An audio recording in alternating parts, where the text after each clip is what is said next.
Salut à tous, on va parler du coronavirus. Au début, avec les collègues, je pense qu'on était comme pas mal de gens. Il y avait d'un côté ceux qui prenaient ça à la légère, qui disaient ouais c'est juste une grippe, arrêtez de flipper, et d'autres qui étaient plus inquiets, qui se disaient ouais faut absolument acheter des masques, du gel hydroalcoolique, pourquoi est-ce que Macron ne verrouille pas tout? Du coup, nous, on a fait comme d'habitude, pour trancher un débat, on est allé regarder ce que disent les scientifiques. Ce qu'on a appris, c'est que malheureusement, ce coronavirus, c'est du sérieux, et surtout que deux, et ça c'est un message méga important, il faut que dès aujourd'hui, on reste le plus possible à la maison, qu'on sorte le moins possible, et ça, faut le faire dès maintenant parce que, et vous allez bien le comprendre, chaque jour compte. Bon, vous êtes sûrement déjà informé sur le coronavirus, donc on va la faire courte. 1. Ce virus est extrêmement contagieux. Il se transmet surtout par les postillons, donc on le transmet quotidiennement, à la fois aux autres humains et à notre environnement. Oui, il y a du coronavirus sur les poignées de porte, les robinets, les téléphones, les claviers d'ordinateur. 2. Le coronavirus, c'est vraiment pas juste une grippe. C'est un virus complètement nouveau, du coup on n'a pas de défense immunitaire. Et en plus, le coronavirus est plus dangereux. Avec le coronavirus, les personnes fragiles, c'est-à-dire âgées ou avec des problèmes médicaux, elles finissent souvent en soins intensifs. Et on a très vite remarqué au début de l'épidémie que les personnes les plus âgées, elles pouvaient en mourir autour de 10 à 15%. C'est pas juste une grippe, ce virus, il est beaucoup plus grave et plus mortel. Troisième point, les gens infectés par le virus ne sont pas toujours au courant. On peut parfaitement être infecté par le coronavirus et avoir que des symptômes légers ou invisibles. Ça veut donc dire que pendant ce temps-là, on est contagieux, on a le virus, mais on ne le sait pas. Et enfin, le coronavirus, il se répand très très vite. Cette courbe, elle montre tous les cas de coronavirus recensés dans le monde hors de Chine. Vous voyez que ça monte vite. Et en plus, cette courbe, dites-vous qu'elle est sous-estimée. Elle ne prend en compte que les 54 000 cas recensés au 12 mars, mais elle évite tous les cas qui n'ont pas été testés, ou parce que leur pays ne pratique pas une politique de test systématique, ou parce que les gens n'avaient pas de symptômes. C'est donc une sous-estimation, mais on voit que ça monte vite. Ce qu'il faut retenir de cette courbe, c'est que le nombre de cas augmente de plus en plus vite. C'est ce qu'on appelle une exponentielle. Quand on regarde le rythme d'augmentation, on voit qu'en moins de 2 semaines, le nombre de cas est multiplié par 10. Du coup, si la courbe se prolonge, en moins d'un mois, on sera à 1 million de cas de positifs au coronavirus hors de Chine, et en moins d'un mois et demi, on sera à 10 millions de positifs. Évidemment, l'épidémie a un maximum. Le monde va pas comme ça laisser les gens se faire infecter et mourir en regardant la courbe monter. Tout l'enjeu pour chaque pays, c'est maintenant de contenir le virus pour que la courbe ralentisse son augmentation et puis décline. Pour contenir la propagation du virus, c'est simple, il n'y a pas 46 moyens, faut écouter ce que recommandent les épidémiologistes et les virologues. Les scientifiques recommandent quelques mesures simples et ces mesures, que les autorités prennent des décisions de fermer ci ou de fermer ça, en vrai ces mesures, c'est à nous, la population, de les adopter. Qu'est-ce que recommandent les scientifiques? Ils recommandent d'abord d'éviter au maximum les contacts. Il n'y a pas de secret, hein, le virus, il se transmet quand on se rencontre, donc pour contenir sa propagation, il faut le moins se rencontrer possible. Ça veut dire prioritairement éviter de rencontrer les personnes fragiles. Concrètement, éviter d'aller voir les personnes âgées de plus de 70 ans, éviter d'aller voir les personnes atteintes de maladies cardiovasculaires ou respiratoires. Faut pas aller faire de dîner de famille, faut pas leur confier leurs enfants. Par contre, n'hésitez pas à leur faire leurs courses parce que ça peut les aider. Ensuite, il faudra que chacun de nous fasse l'effort d'éviter d'aller dans les endroits où il y a plein de gens réunis en même temps.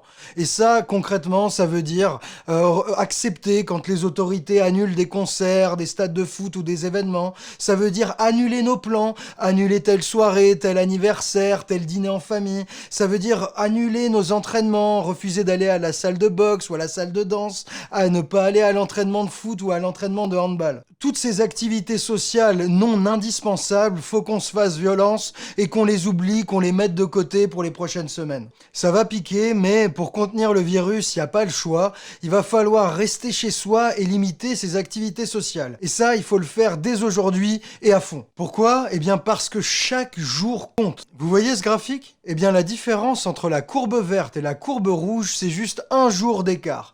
Dans la courbe verte, les gens se sont mis à rester chez eux, à moins sortir à l'extérieur, un jour plus tôt que dans la courbe rouge. Et qu'est-ce que ça fait comme différence? Ça fait 40% de contamination en moins. C'est énorme. Donc, dès aujourd'hui, dès ce week-end, il faut qu'on accepte ensemble de faire l'effort, d'annuler nos dîners, d'annuler nos sorties au bar, d'annuler nos messes, nos entraînements de foot. Il faut qu'on accepte de moins voir les gens, de moins sortir pour endiguer cette contamination. Et il faut le faire même si vous ne voyez pas de malades autour de vous. Pourquoi? Parce que beaucoup de gens sont malades, sont infectés par le virus sans en avoir de symptômes. Donc ce que vous voyez autour de vous ne vous donne pas un indice fidèle de la réalité. Voilà un premier conseil, restez au maximum chez soi. Mais quel comportement adopter quand on est obligé d'avoir des contacts avec l'extérieur et de rencontrer d'autres personnes pour faire ses courses, pour aller au travail quand on ne peut pas télétravailler? Eh bien, quand on doit être en contact avec des gens, il y a quelques règles simples mais qu'il faut absolument suivre. La première règle simple, c'est tout simplement de se laver très régulièrement les mains. L'idéal, c'est de se laver les mains toutes les heures, mais déjà, si vous le faites 5 fois par jour, c'est très bien. Tous les médecins le confirment, c'est méga robuste. Que vous vous laviez les mains au savon ou au gel hydroalcoolique, ça a la même efficacité. Dans les deux cas, ça réduit par 2 la probabilité de contaminer les autres et d'être contaminé soi-même. Donc en gros, le savon que vous utilisez dans la salle de bain, vous pouvez le considérer comme un vaccin qui évite 50% des contaminations. C'est pas mal, hein. La deuxième mesure, elle est toute bête, c'est éternuer dans son coude. Comme ça, on contamine pas ses mains. Et enfin, la troisième, elle est un peu pénible, surtout pour moi qui suis à moitié libanais, c'est d'arrêter les serrages de mains et les bises. Là, pendant une période d'épidémie, il faut apprendre à se checker le coude ou à faire n'importe quoi, mais éviter au maximum les promiscuités et les contacts entre les mains. Voilà les règles à adopter si vous devez absolument sortir de chez vous et avoir des contacts avec l'extérieur. Maintenant, il y a une autre recommandation qui est essentielissime parce qu'il n'y a que vous qui pouvez le faire, c'est être attentif aux symptômes que vous avez vous-même. Là, on est en période d'épidémie, donc on peut pas se dire « Oh, je me sens un peu mal, j'ai un petit rhume, mais tralila lilou, je m'en fous, c'est très bien, je vais continuer ma vie. » C'est pas le moment de faire son dur à cuire. Les symptômes du coronavirus, en gros, c'est deux choses. Un, de la fièvre. Donc si vous n'avez pas de thermomètre, c'est vraiment le moment d'en acheter un pour surveiller votre température. Et deux, une toux sèche et répétée. Si vous avez l'un de ces deux symptômes ou les deux, il y a quelques mesures simples à suivre. La première chose à faire, c'est de ne surtout pas aller aux urgences. Ce que vous devez faire, c'est appeler le 15, le SAMU ou appeler votre médecin traitant. C'est leur job de vous dire quoi faire pour vous et pour votre entourage. Le but du jeu, c'est de ne surtout pas engorger les hôpitaux. Il faut qu'on laisse les lits hospitaliers et les lits en réanimation aux personnes qui en ont le plus besoin, celles qui ont besoin de soins pour ne pas mourir. La deuxième mesure à prendre si vous avez de la fièvre ou une toux sèche, c'est de rester chez vous et de limiter les contacts avec votre entourage. Et surtout, n'allez pas au taf. Les arrêts maladie, ils sont là pour ça. Donc, si vous avez le moindre symptôme, c'est le moment d'être un peu excessif, de rester chez vous et d'éviter de contaminer des gens. Ça peut vraiment sauver des vies. Et pour finir, dernier conseil en ces temps d'épidémie, c'est le moment de prendre soin des soignants. C'est eux qui vont faire des journées de 20 heures et porter l'épidémie à bout de bras.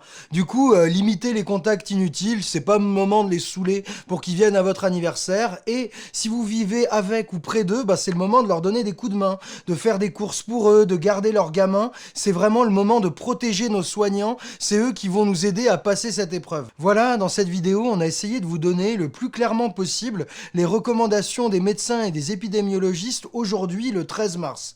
Mais ces recommandations, elles peuvent bien évidemment évoluer. Donc c'est important de rester attentif à ce que disent les autorités, à ce que disent les médecins, parce que c'est eux qui vont nous guider pour passer cette épreuve. S'il fallait résumer cette vidéo en une phrase, c'est « Prenons ce virus au sérieux ». Je sais, c'est la première épidémie qu'on vit tous. On n'est pas prêt, ça peut nous faire flipper ou on peut prendre ça à la légère. Mais en fait, c'est juste un problème qu'on a à régler. Si ensemble on décide de s'y mettre tous et de faire ce qu'il faut, de suivre quelques recommandations simples, il n'y a pas de raison qu'on n'y arrive pas. Et franchement, dans 15 jours, vous préférerez largement avoir été un peu prudent pendant quelques semaines plutôt qu'avoir des morts sur la conscience.